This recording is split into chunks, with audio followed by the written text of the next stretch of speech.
한 편의 시를 소개합니다. 제목은 나치가 그들을 덮쳤을 때입니다.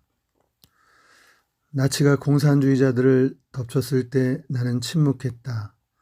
나는 공산주의자가 아니었다. 그 다음에 그들이 사회민주당원을 가두었을 때 나는 침묵했다. 나는 사회민주당원이 아니었다. 그 다음에 그들이 노동조합원들을 덮쳤을 때 나는 아무 말도 하지 않았다. 나는 노동당원이 아니었다. 그 다음에 그들이 유대인에게 왔을 때 나는 아무 말도 하지 않았다. 나는 유대인이 아니었다. 그들이 나에게 닥쳤을 때 나를 위해 말해줄 이들이 아무도 남아있지 않았다. 독일의 고백교회를 창설했던 마틴 뉴멜로 목사님의 시입니다.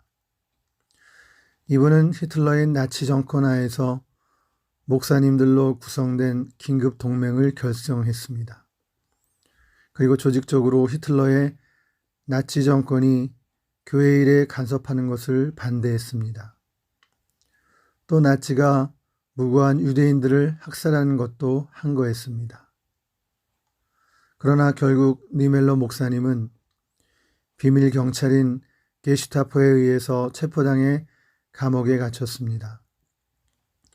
8년 동안 감옥 속에서 옥고를 치렀습니다.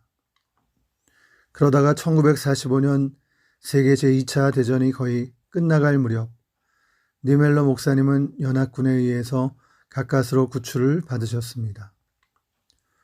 8년 동안 옥고를 치렀으니까 목사님의 마음속에 얼마나 울분이 쌓였겠습니까? 그럼에도 불구하고 목사님은 전쟁이 끝나고 난 후에 전쟁 책임 고백서라는 한 권의 책을 썼습니다. 그 속에서 니멜로 목사님은 통곡하는 심정으로 이렇게 고백했습니다. 전쟁의 책임은 히틀러에게 있는 것이 아니고 오히려 목사인 나에게 있다. 그분이 글을 쓰게 된 동기는 이렇습니다. 밤에 잠을 자면서 꿈을 꾸게 되었습니다. 그런데 한 번만 꾼 것이 아니고 똑같은 꿈을 무려 7번이나 반복해서 꾸었습니다. 꿈의 내용은 이러합니다. 니멜로 목사님이 하나님의 심판대 앞에 서 있었습니다. 수많은 사람들이 하나님의 심판대 앞에 줄을 서서 자기의 차례를 기다리고 있었습니다. 그 가운데 니멜로 목사님도 끼어 있었습니다. 그런데 누군가가 뒤에서 나지막하면서도 울부짖는 듯한 목소리로 탄식하고 있었습니다. 그 탄식의 내용은 이러했습니다. 아무도 나에게 복음을 전해주지 않았습니다. 그래서 나는 믿을 수가 없었습니다. 그 소리를 듣고서 니멜로 목사님은 깜짝 놀랐습니다. 왜냐하면 어디에선가 귀에 익은 듯한 음성이었기 때문입니다. 그래서 목사님은 그 목소리의 주인공이 누구인지 궁금해서 뒤를 돌아다 보았습니다. 그 순간 니멜로 목사님은 소스라치게 놀라고 말았습니다. 그 목소리의 주인공은 바로 다름 아닌 아돌프 히틀러였기 때문입니다. 그는 아찔했습니다. 자기는 사실 지금까지 히틀러를 엄청 미워했습니다. 조직적으로 대항해서 항거했습니다. 심지어 히틀러를 암살하려고까지 계획을 세웠습니다. 그러나 돌이켜보니까 자기가 목사로서 히틀러를 생각하면서 진정 어린 마음으로 한 번도 제대로 기도해 준 적이 없었습니다. 또 목사로서 그의 영혼을 불쌍히 여기면서 복음을 전하려는 생각조차도 하지 않았습니다. 니멜로 목사님은 똑같은 꿈을 마지막으로 7번째 꾸던 날 하나님의 음성을 듣게 되었습니다. 니멜로야, 너는 목사로서 히틀러를 미워하고 손가락질 하기만 했지 한 번이라도 그를 위해서 기도하며 또 그에게 복음을 전하려고 생각했었느냐? 너는 어찌 그도 하나님의 형상으로 지음받은 너의 형제라는 사실을 기억하지 못했느냐? 왜 사랑으로 그에게 복음을 전해주려고 생각하지 못했느냐?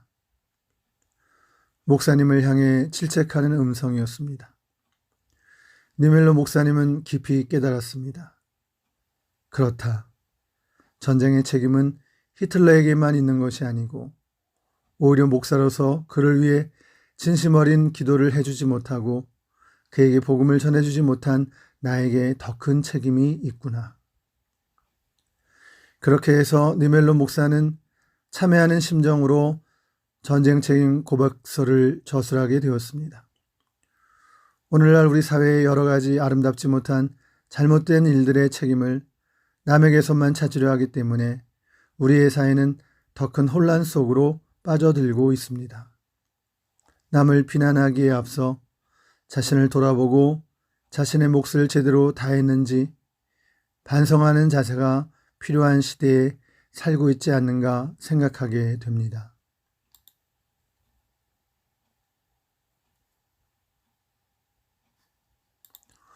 오늘의 유머입니다. 어느 곳에 교회와 술집이 나란히 있었습니다. 그 술집 때문에 항상 예배의 방해를 받았습니다. 노출이 심한 접대부들의 옷차림도 그렇고 그래서 교인들은 매일 모여서 철야기도회를 했습니다. 저 술집 망하게 하소서. 그런데 얼마 후 그 술집에 불이 나서 망하게 되었다고 합니다.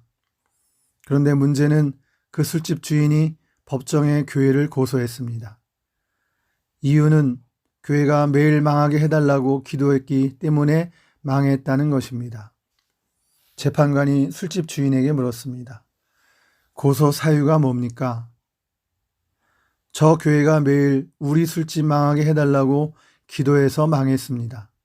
그래서 손해배상을 청구하는 것입니다. 그때 옆에 있던 목사님이 말했습니다. 기도한다고 불이 납니까? 누가 더 좋은 믿음을 가졌습니까? 술집 주인입니까? 목사입니까? 도움이 되셨다면 구독과 좋아요를 해주시기 바랍니다.